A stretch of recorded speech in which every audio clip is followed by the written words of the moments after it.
तो हेलो बच्चों, कैसे आप सभी। आगे फिजिक्स का आज हम 23वें लेक्चर में, इसमें बच्चों आज हम समझने वाले हैं कि अपना अपवर्तनांक जो है यह क्या हो जाएगा, ठीक है ना।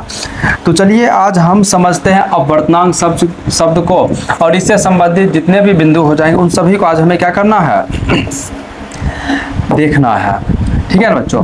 तो चलिए समझते हैं अपवर्तनांक। अब देखिए अपवर्तनांक जो है इस शब्द को समझना है आज हमें, ठीक है बच्चों। तो आज चलिए हम पढ़ते हैं किसके बारे में, अपवर्तनांक के बारे में। देखिए अपवर्तनांक जो है ना, यह है क्या कि जब प्रकाश की किरण चलती हो, ठीक है बच्चों। देखिए जब यह प्रकाश की किरण चलेगी तो वह किसी न किसी माध्यम से होकर ही वो गुजर रही होगी, ठीक है ना। तो जब यह प्रकाश की किरण किसी माध्यम से होकर गुजर रही होती है तो देखिए वह माध्यम क्या करता है, इस प्रकाश की किरण की रफ्तार को जो है ना धीमा कर देता है। क्या कर देता है यह, धीमा। यानी कि वह माध्यम इस प्रकाश की किरण की रफ्तार को क्या करेगा, यहाँ पर धीमा करेगा। तो वह जो इस प्रकाश की किरण को रफ्तार को जो धीमा कर रहा है ना, यही क्या कहलाता है, अपवर्तनांक कहलाता है उस माध्यम का। समझ रहे हो ना। यानी कि कहने करता है, देखिए जैसे मान लीजिए कोई भी व्यक्ति जो है, मान लीजिए गाड़ी चला रहा हो सड़क पे, कहाँ बच्चों, मान लीजिए सड़क पे वो चल रहा होता है, ठीक है। सड़क पे वो क्या कर रहा होता है, गाड़ी जब चला रहा होता है, जब वो आगे की ओर बढ़ता है तो गाँव घर में देखिएगा रास्ते में ऐसे ओठ मिलेगा, कुछ दूरी पर आपको फिर ओठ मिलेगा, कुछ दूरी पर आपको और ओठ मिलने वाला है, ठीक है ना। तो इस प्रकार की संरचना आपको देखने को मिलती है रास्ते। जब आप चलिएगा तो यहाँ आपका रफ्तार क्या हो जाएगा, थोड़ा सा धीरे हो जाएगा, यहाँ भी रफ्तार फिर क्या हो जाएगा आपका, धीरे होगा। फिर आगे चलिएगा तो आपका रफ्तार ये क्या हो जाएगा, धीरे हो जाएगा। यानी कि ये सड़क पर जो ओट है आपको ये क्या कर रहा है, धीमा कर रहा है, कि आपकी गाड़ी की रफ्तार को ये क्या कर रहा है, धीरे कर रहा है ना। सेम इसी प्रकार से बच्चों यहाँ होता क्या है कि जब कोई अपना एक ये माध्यम होता है ना, तो इस माध्यम में जब प्रकाश की किरण गमन करती है तो यह माध्यम इस प्रकाश की किरण को क्या करती है, इसी रुकावट ओट की तरह इसको धीमा करने का प्रयास करती है। इससे क्या करती है, अपने में रोकने का प्रयास करती है। पर क्या ये बाइक वाला जो है, जो भी व्यक्ति क्या ओठ दे के अपना रास्ता बदल लेता, नहीं, फिर उसको पार करके आगे बढ़ रहा होता है ना। भले उसका रफ्तार धीमा होगा लेकिन वह व्यक्ति आगे तो बढ़ेगा ही बढ़ेगा ना। तो सेम यहाँ पर भी यह माध्यम में प्रकाश की किरण क्या होती है, भले धीमी चलेगी लेकिन ये क्या होती है, फिर भी वो निरंतर आगे बढ़ते रहती है, ठीक है ना। जब यह बच्चों निरंतर आगे बढ़ते रहती है तो इसमें देखिए होता ये है बच्चों अपवर्तनांक में कि प्रकाश की किरण जो है ना वो क्या कर लेती है, यहाँ पर बच्चों अपना मार्ग जो है ना थोड़ा सा वो बदलने लगती है, ठीक है ना। अब जब मार्ग बदलने लगते हैं तो मान लीजिए कोई भी अपना इस प्रकार का एक माध्यम रहेगा, और यहाँ पर भी मान लीजिए फिर आगे अगला दूसरा कोई माध्यम रहेगा, आगे फिर मान लीजिए तीसरा कोई माध्यम रहेगा, ठीक है ना। जब तीनों से होके प्रकाश की किरण इस प्रकार से गुजरेगी ना, इस तीनों में प्रकाश की किरण का पथ एक नहीं रहने वाला है। तीनों में क्या होगा, प्रकाश का किरण जो है ना बच्चों वो अलग अलग दिशाओं से चलेगी, यानी कि वह मुड़ मुड़ के चलेगी, ठीक है बच्चों। वह प्रकाश की किरण क्या हो जाएगा, मुड़ मुड़ के चलने वाला। मान लीजिए इस प्रकार से प्रकाश किरण आया, थोड़ा सा इधर मुड़ गया, यहाँ से निकलने के बाद मान लीजिए ये प्रकाश किरण ऐसे मुड़ा, फिर हो सकता है यह प्रकाश की किरण बच्चों क्या हो जाएगी, कुछ इस प्रकार से चली ऐसे, फिर यहाँ से निकलने के बाद फिर ऐसा, फिर इसका पथ ये होगा, फाइनली ये कुछ इस प्रकार से क्या हो जाएगी, यहाँ से बच्चों ये निकल जाएगी। फाइनली मान लीजिए ये कुछ इस प्रकार से प्रकाश की किरण चली जाएगी। यानी कि हम समझ क्या रहे हैं कि जब एक प्रकाश की किरण चलना शुरू की ना, तो अलग अलग माध्यम आने पर ये अपना रास्ता परिवर्तन करते गए, इसके दिशा में परिवर्तन होते गया, रुकावट आते गया, इसका रफ्तार भी धीमा हुआ और इसका मार्ग भी क्या हो गया है, यहाँ पर परिवर्तित हो गया है, ठीक है ना। तो किसी भी माध्यम के द्वारा उस प्रकाश की किरण को मार्ग में परिवर्तन करने की क्षमता ही क्या कहलाती है, उसका अपवर्तनांक कहलाती है। कि कोई भी पदार्थ जो है अपने में से आ रही प्रकाश की किरण को कितना वो परिवर्तित करें, कि उसके मार्ग में कितना परिवर्तन ला रही है। तो जितना मार्ग में परिवर्तन लाएगी ना, तो कहा जाएगा उसका अपवर्तनांक उतना अधिक है, ठीक है। और प्रकाश माध्यम जो है इसके मार्ग में जितना कम परिवर्तन लाएगी तो उसे कहा जाएगा कि इसका अपवर्तनांक उतना ही क्या है बच्चों, यहाँ पर कम है, ठीक है ना। तो हम इस आधार पर भी समझेंगे कि कौन ऐसा माध्यम है जो सबसे ज्यादा प्रकाश की किरणों को अपने में से उससे जब होकर गुजर रही होती है तो ज्यादा उसको क्या करती है, परिवर्तित करती है। फिर हम यह भी समझेंगे कि ऐसा कौन सा माध्यम है जो अपने में से प्रकाश की किरण को बिना मुड़े हुए डायरेक्ट जाने देती है। क्लियर हुआ नहीं इतना? अब समझिएगा, जब ओठ आया तो गाड़ी क्या हो गया बच्चों, यहाँ पर मान लीजिए धीमा हो गया। इसका अर्थ हुआ कि यदि ज्यादा ओठ रहेगा तो गाड़ी का रफ्तार क्या होगा, धीरे होगा। यदि ओठ की संख्या कम होगा तो रफ्तार क्या हो जाएगा, तेज हो जाएगा, होगा ना। तो सेम बच्चों यहाँ यही कंडीशन होगा कि अगर मान लीजिए कोई यहाँ पर वस्तु जो है ना, उसका घनत्व जो है वह कितना, यानी कि वो सघन कितना है, इस पर उसके प्रकाश के मुड़ने की जो है ना बच्चों वह दिशा निर्भर करेगा। तो अगर मान लीजिए किसी का घनत्व ज्यादा होगा ना तो उसका अपवर्तनांक क्या हो जाएगा, ज्यादा हो जाएगा। ठीक है। यदि किसी का घनत्व कम होगा तो अपवर्तनांक क्या हो जाएगा, कम हो जाएगा। जब बच्चों देखिए अपवर्तनांक, जब अपवर्तनांक जो है ना बच्चों यह मान लीजिए ज्यादा होने लगे, अपवर्तनांक बढ़ने लगे, तो जब अपवर्तनांक बच्चों बढ़ता है ना तो इसके बराबर यानी कि इसकी तुलना में चाल यानी कि जो स्पीड है बच्चों ये क्या हो जाएगा, काफी नीचा हो जाएगा। यानी कि काफी ये क्या होने वाला है, यहाँ पर घटने वाला है, ये क्या हो जाएगा, कम जाएगा। ठीक है ना। यदि मान लीजिए अपना अपवर्तनांक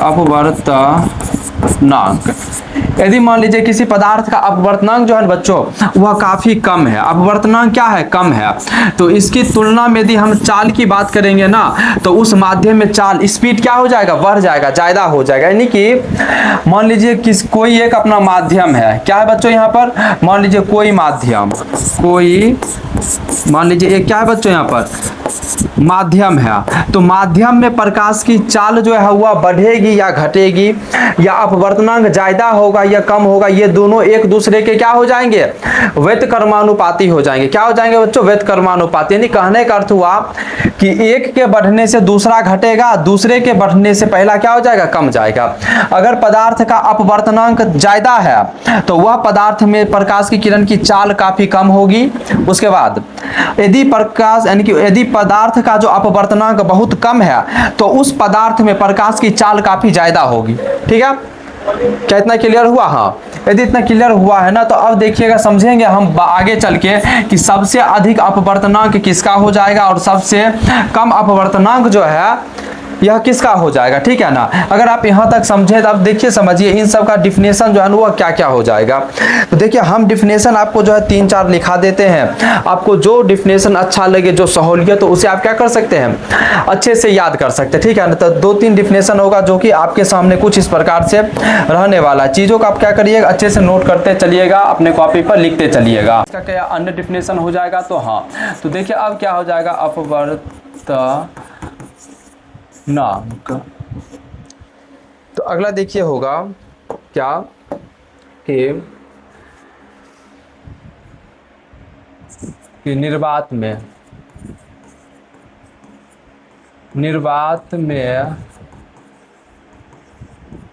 प्रकाश की चाल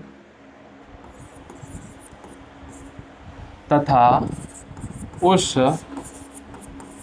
माध्यम में प्रकाश की चाल के अनुपात को ही अपवर्तनांक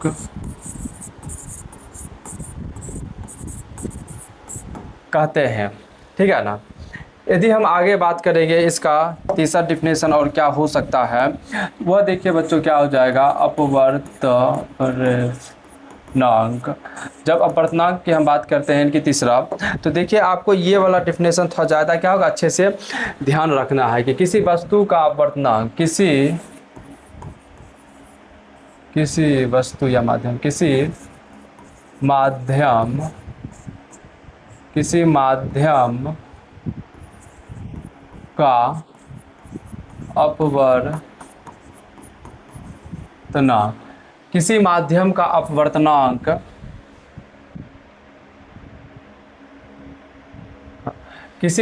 का अपवर्तनांक n, थोड़ा सा इसके किसी माध्यम का अपवर्तनांक n शून्य में प्रकाश की चाल c, शून्य में प्रकाश की चाल c तथा उस माध्यम में प्रकाश की चाल cm के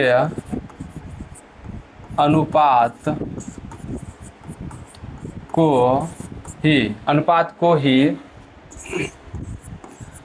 अपवर्तनांक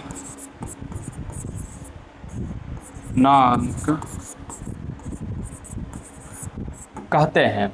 ठीक है बच्चों, देखिए तो कुछ इस प्रकार से हो जाएगा, किसी माध्यम का अपवर्तनांक n, शून्य में प्रकाश की चाल c तथा उस माध्यम में प्रकाश की चाल cm के अनुपात को ही हम क्या कहते हैं, अपवर्तनांक कहते हैं। ठीक है ना। अब देखिए यहाँ जो शून्य है, शून्य कहने का अर्थ यहाँ पर क्या हो रहा है बच्चों, निर्वात से तुलना कीजिए। शून्य मीन्स क्या, निर्वात।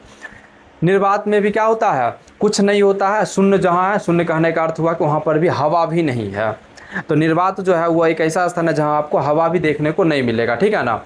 तो शून्य में प्रकाश की चाल, देखिए बच्चों ये अपना इसका डिफिनेशन हो गया। ठीक है ना। जब देखिए इसी का जो है ना फॉर्मूला की बात किया जाएगा, यानी कि इसका अपवर्तनांक जो है, तो इस अपवर्तनांक का सूत्र क्या हो जाएगा। ठीक है बच्चों, यानी कि अपवर्तनांक बराबर यदि फार्मूला की बात कर लिया जाए तो फिर ये हो क्या जाएगा, इसे हमें समझना है। तो देखिए इसका फार्मूला क्या हो जाएगा बच्चों, ये हो जाएगा अपना यहाँ पर कि निर्वात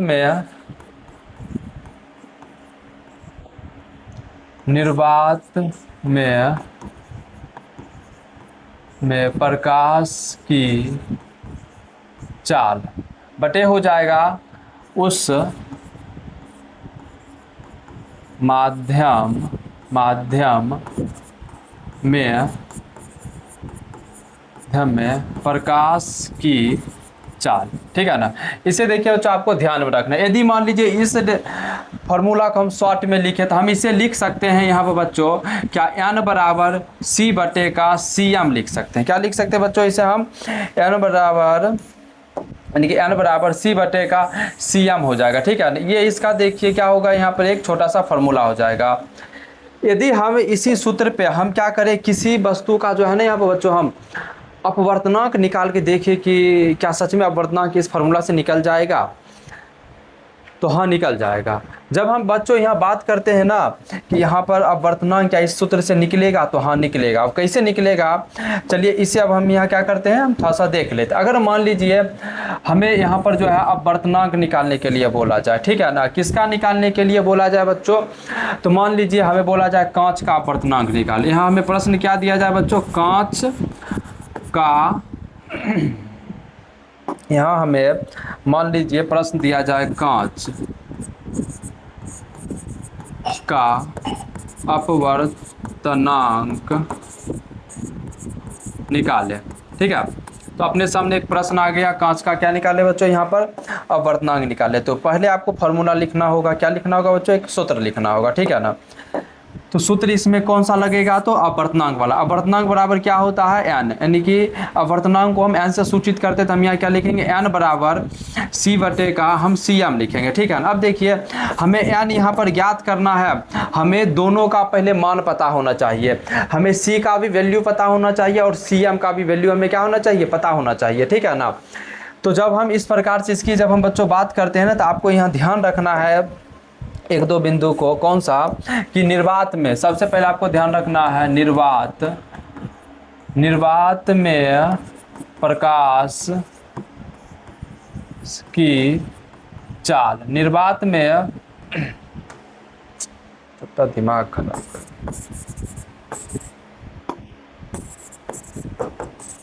बोल का है,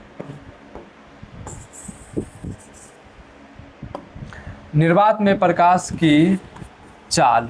तो निर्वात में प्रकाश की चाल तीन तीन लाख 3 लाख किलोमीटर पर सेकेंड होता है। ठीक है ना। आपको ये हमेशा याद रखना, क्योंकि जब भी आप अपवर्तनांक निकालिएगा तो हमेशा आपको अपवर्तनांक में सबसे पहले जो है निर्वात में प्रकाश की चाल आपको याद पता रहना चाहिए। ये पूछेगा ही पूछेगा, बिना इसके जो है ना आप उत्तर नहीं ज्ञात कर सकते हैं। तो ये तो आपको है कि याद रखना होगा 3 लाख किलोमीटर पर सेकेंड। ठीक है ना। अब जब देखिए दूसरा कोई जब जिस वस्तु का आपको अपवर्तनांक निकालने के लिए बोला जाएगा तो उस वस्तु में प्रकाश की चाल कितनी है ये आपको याद रहना होगा, या यदि प्रश्न किया जाएगा तो प्रश्न में ही आपको उस वस्तु में चाल कितना है प्रकाश का वो आपको दिया हुआ रहेगा, लेकिन ये नहीं दिया हुआ रहेगा, ये आपको ही याद करना होगा। कांच का में कितना प्रकाश का चाल होता है इसे भी हम यहाँ क्या करते हैं, हम लिख देते हैं बच्चों। तो कांच में प्रकाश की चाल, कांच में जो प्रकाश की चाल होती है बच्चों वह होता है 2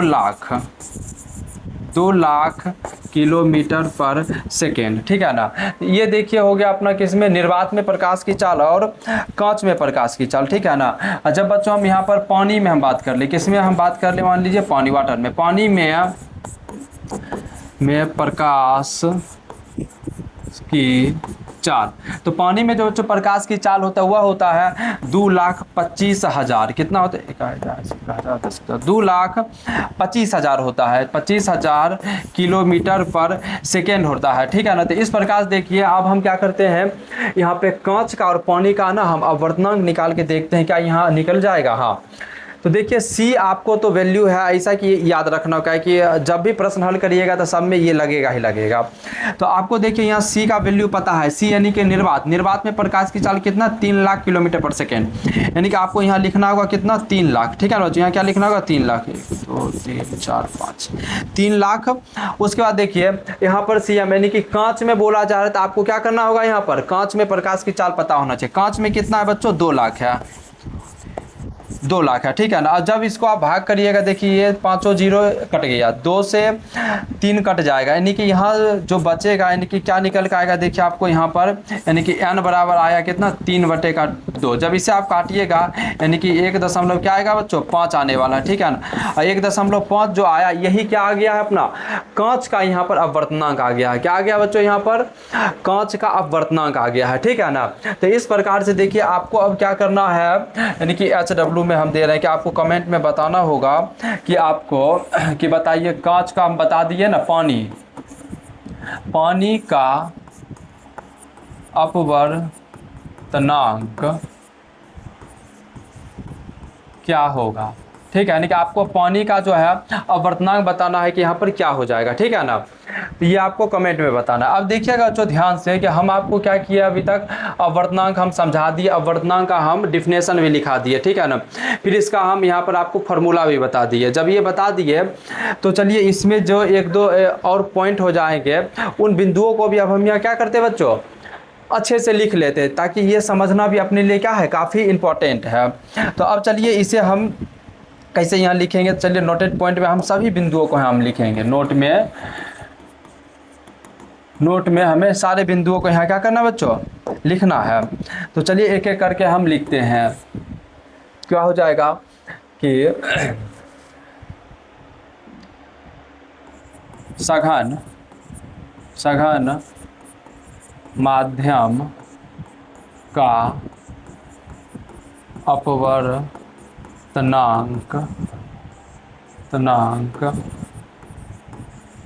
अधिक होता है तथा विरल माध्यम का अपवर्तनांक कम होता है, जिस कारण कम होता है। ठीक है बच्चों, कम होता है। अगला देखिए दूसरा हो जाएगा, कम होता है हीरा का घनत्व अधिक है। अतः सबसे ज़्यादा अपवर्तनांक हीरा, सबसे ज़्यादा अपवर्तनांक हीरा का ही होता है, जो कि 2.42 है। यानी कि हीरा का जो अपवर्तनांक हो जाएगा बच्चों वो कितना हो जाएगा, 2.42 हो जाएगा, ठीक है ना। तो ये हो गया अपना। चलिए अगला पॉइंट अब देखिए क्या हो जाएगा। तीसरा, निर्वात या इसको हम शून्य भी लिखते हैं। शून्य का घनत्व सबसे कम है। अतः इसका अपवर्तनांक भी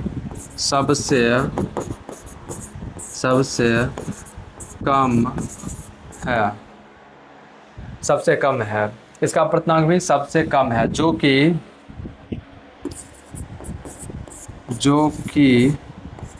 1.0003 है। यानी कि बच्चों सबसे कम अपवर्तनांक किसका हो जाएगा, वह निर्वात का हो जाएगा। और यह कितना हो जाएगा, तो 1.0003 हो जाएगा, ठीक है ना। और जब सबसे अधिक अपवर्तनांक की बात की जाएगी तो वह हो जाएगा हीरा का, जो कितना हो जाएगा, 2.42 हो जाएगा। क्या हो जाएगा बच्चों, 2.42 हो जाएगा, ठीक है ना। तो अब देखिए, तो आप बता सकते हैं कि हीरा और निर्वात में किसमें प्रकाश की चाल सबसे अधिक होगी। तो निर्वात में क्या हो जाएगा बच्चों, प्रकाश की चाल अधिक हो जाएगा। क्यों होगा, क्योंकि इसका अपवर्तनांक क्या है बच्चों, कम है। और हीरा में प्रकाश की चाल हो जाएगी कम, क्यों, क्योंकि इसका अपवर्तनांक क्या है, ज़्यादा है। और जब ये ज़्यादा है तो ये इस प्रकार से होगा। आगे का क्लास कंटिन्यू करते हैं। लाइट कट गया। चलिए बच्चों, लाइट आ चुकी है। अब हम आगे देखते हैं कि इसमें क्या क्या और पॉइंट हो जाएंगे, ठीक है ना। तो देखिए बच्चों, तीसरा के बाद जो अब चौथा पॉइंट की जब बात की जाएगी, यहाँ पर इनके नोट में चौथा पॉइंट हम यहाँ पर क्या लिख सकते हैं। तो देखिए वह हो जाएगा कि किसी माध्यम के अपवर्तनांक, किसी माध्यम की यदि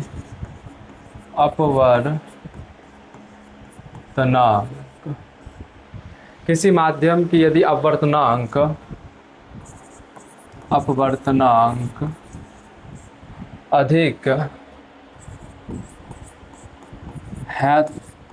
अधिक है तो उस माध्यम में प्रकाश की चाल धीमी या कम होगी, ठीक है बच्चों। यदि हम पांचवा पॉइंट की बात करेंगे, पांचवा इसमें बिंदु अपना क्या हो जाएगा, तो वह हो जाएगा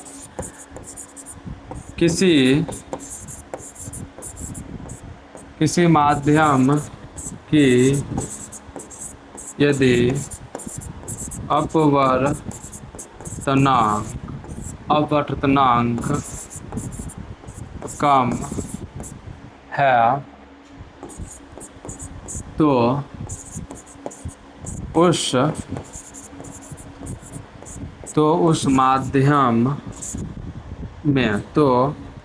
तो उस माध्यम में प्रकाश की चाल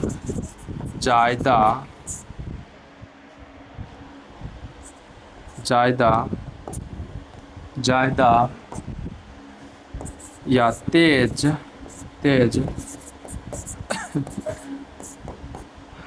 होगी, ठीक है ना बच्चों। देखिए यदि अपवर्तनांक ज़्यादा होगा तो फिर क्या हो जाएगा, प्रकाश में चाल धीमा हो जाएगा। अपवर्तनांक कम होगा तो उस माध्यम में चाल क्या हो जाएगा बच्चों, तेज हो जाएगा, ठीक है ना। जिस कारण से देखिए होता है यहाँ पर ये क्या है बच्चों, मान लीजिए अपना जो है ना शेप का ऑप्शन का ये है ना, अगर मान लीजिए कोई ऐसा नहीं सेफ है जब हीरा उड़ट, हाँ देखिए बच्चों इस प्रकार से अपना क्या होता है, एक हीरा होता है, ठीक है ना। ये अपना क्या है, मान लीजिए एक यहाँ पर जो है ये हीरा है, ये किसका टुकड़ा है बच्चों, मान लीजिए यहाँ पर ये एक हीरा का टुकड़ा है, ठीक है ना। अब देखिए इस हीरा में होता क्या, आपको पता होगा कि हीरा जो है ना काफ़ी चमकदार चीज़ है। हीरा कैसा चीज़ है बच्चों, काफ़ी चमकदार चीज़ है, ठीक है ना। देखिए और हीरा का हम बता अपवर्तनांक भी क्या है, ज़्यादा है, मीन्स इसमें प्रकाश की चाल भी क्या होगी, धीरे हो जाएगी। और इस माध्यम का प्रकाश की किरण की मोड़ने की क्षमता भी क्या है, बहुत ज़्यादा होती है। तो जब मान लीजिए इसमें कोई प्रकाश की किरण पहुँचती है ना बच्चों, तो वो कुछ ऐसे ऐसे ऐसे ऐसे ये क्या होती है बच्चों, इसी के अंदर ये प्रकाश की किरण जो है ना, एक ही प्रकाश की किरण वही कभी इधर इस प्रकार से ये क्या होती है बच्चों, ये मुड़ते रहती है, ठीक है। जब ये प्रकाश की किरण इसमें इस प्रकार से बार बार इसी में क्या करती है बच्चों, प्रवेश करते रहती है, इसी में बार बार इधर से मुड़ के इधर से मुड़ के इधर आके तब ये कभी निकलती है। तो इसमें तो अब जब लाइट का प्रकाश इस पे पड़ता है बच्चों, तो बहुत सारा पड़ता है ना, जब बहुत सारा पड़ता है तो यह थोड़ी देर के लिए क्या करता है बच्चों, प्रकाश की किरण को अपने में रोके रखता है। अब जब रोके रखता है अपने में प्रकाश की किरण, तो उसके बाद देखिए इसमें प्रकाश किरण आई और ये आई, और इससे फिर निकल के प्रकाश किरण यूँ गई, ठीक है ना। तो आप ध्यान से समझिएगा। अब होगा क्या, ये बहुत सारी प्रकाश की किरण आई, ये क्या है बच्चों, यहाँ पर अपना हीरा है, ठीक है ना। तो प्रकाश की किरण हीरा में आया, हीरा से निकल के वो गया, लेकिन हीरा का प्रवृत्ति एक प्रकाश की किरण को अपने में रोक के फिर उसको धीमा अपने से निकालेगा। अपने से कैसे निकालेगा बच्चों, धीरे धीरे प्रकाश की किरण निकालेगा, और वो बहुत उसका मुड़ेगा, उसके मार्ग में बहुत परिवर्तन लाने वाला है ये। तो अब देखिए होता ये है कि जब ये प्रकाश यहाँ से आई यहाँ तक, यहाँ से ये गई, तो इधर तो प्रॉपर अच्छा स्पीड है, इधर भी अपना इसका जो स्पीड है वो है, इधर से तो निकल जा रहा है, लेकिन यहाँ प्रकाश की किरण बच्चों धीमा हो गई है, तो यहाँ पर प्रकाश ज़्यादा समय तक दिखेगा ना, ज़्यादा समय तक दिखेगा। इस दोनों के मुकाबले हम कहेंगे यहाँ का क्षेत्र जो है थोड़ा सा चमक रहा है। इसलिए बच्चों हीरा का गहना जब पहना जाता है, हीरा को आप नाक में, आँख में, कहीं पे आँख में नहीं क्या बोलते कान में पहनोगे, तो फिर ये क्या होगा, थोड़ा सा आपको चमकता हुआ नजर आएगा, क्योंकि जो प्रकाश किरण आई ना उस हीरे में गई, तो वो थोड़ा सा वहाँ पर रुक जाती है और बहुत सारा मुड़ जाता है। वो मुड़ेगा क्यों, तो हम इसको क्या करते हैं, इसके सतह को और चिकना कर, कभी यहाँ से बहुत सारा इसमें हम कट लगा देते, ताकि ये क्या हो, बार बार इसी में क्या होते रहे बच्चों, अपवर्तित होते रहे, ठीक है ना। और जितना वो इस हीरे को जो है कि क्या जाएगा, तराशा जाएगा, वो उतना शार्प होगा, उतना होगा तो उतना ज़्यादा क्या होगा, ये चमकीला हो जाएगा। क्योंकि ये चिकना हुआ तो आराम से प्रकाश किरण बाहर भी दिखेगा, तो ये ज़्यादा क्या हो जाएगा, चमकीला दिखेगा। इसलिए हीरा क्या होता है बच्चों, चमकता है। हीरा अत्यधिक चमकने का कारण क्या है कि उसमें प्रकाश की चाल क्या हो जाती है बच्चों, धीमी हो जाती है, ठीक है ना। धीमा है प्रकाश का चाल, इसका मतलब वो हीरा का अपवर्तनांक भी क्या हो गया, ज़्यादा हो गया। इसलिए कभी हवा चमकता हुआ नजर आता नहीं, क्योंकि अपने में प्रकाश फटाक से निकाल देती है। वो रुकेगा प्रकाश तभी तो चमकेगा ना, रुकेगा ही नहीं तो कैसे फिर वो चीज़ चमकेगा, समझ रहे हो ना। तो इतना क्लियर हुआ। हाँ, यदि इतना आपको क्लियर हुआ है ना, तो अब देखिएगा, समझिएगा, यहाँ पर जो अपवर्तनांक है ना, उसको हम क्या कह सकते हैं, उसे देखिए अगर कहे ना, तो हम यह भी कह सकते हैं कि किसी माध्यम में, यहाँ हम क्या कह सकते हैं बच्चों, कि किसी माध्यम में प्रकाश की किरण की दिशा बदलने की क्षमता ही क्या है बच्चों, यहाँ पर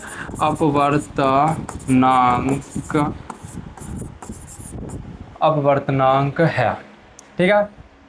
इतना क्लियर हो रहा।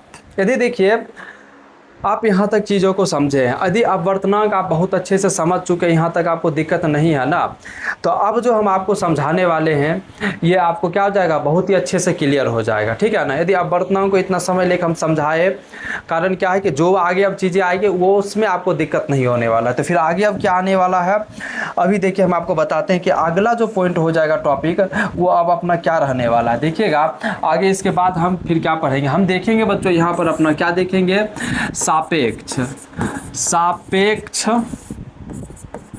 अपवर्तनांक को हमें समझना है कि सापेक्ष अपवर्तनांक हम किसे कहेंगे। उसके बाद बच्चों हमें यहाँ पर देखना है निरपेक्ष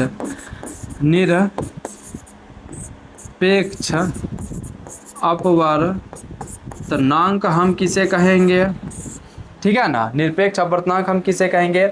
और इसके बाद बच्चों हमें तीसरा समझना है बच्चों, वो आपेक्षिक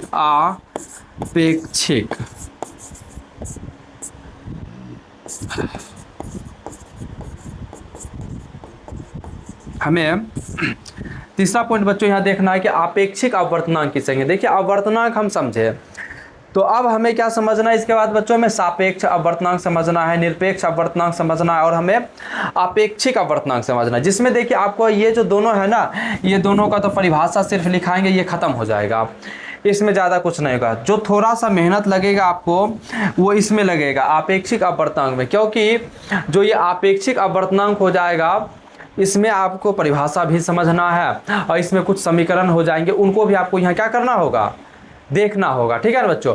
तो अब देखिए इन चीज़ों को हमें समझना। आशा है कि आप यहाँ तक जो देखे क्लास, इसमें अपवर्तनांक टॉपिक आपका क्या हो गया होगा, काफ़ी अच्छे से और बेहतर तरीके से क्लियर हो गया होगा, ठीक है। देखिए अगर इतना तक क्लियर हो चुका है, आगे आपको किसी भी प्रकार का समस्या नहीं है, तो फिर इसी प्रकार से आप क्या करिए, इस क्लास को कंटिन्यू रखिए, अच्छे से क्लास को देखते रहिए। आगे जो हम क्या करेंगे, इसके बाद जो है हम अगले क्लास में हम समझेंगे क्या कि आपेक्षिक अपवर्तनांक, निरपेक्ष अपवर्तनांक और जो है यहाँ पर सापेक्ष अपवर्तनांक जो हो जाएगा बच्चों, यह क्या क्या हो जाएगा, ठीक है ना। तो आज के क्लास को हम क्या करते हैं, समाप्त करते हैं। धन्यवाद क्लास।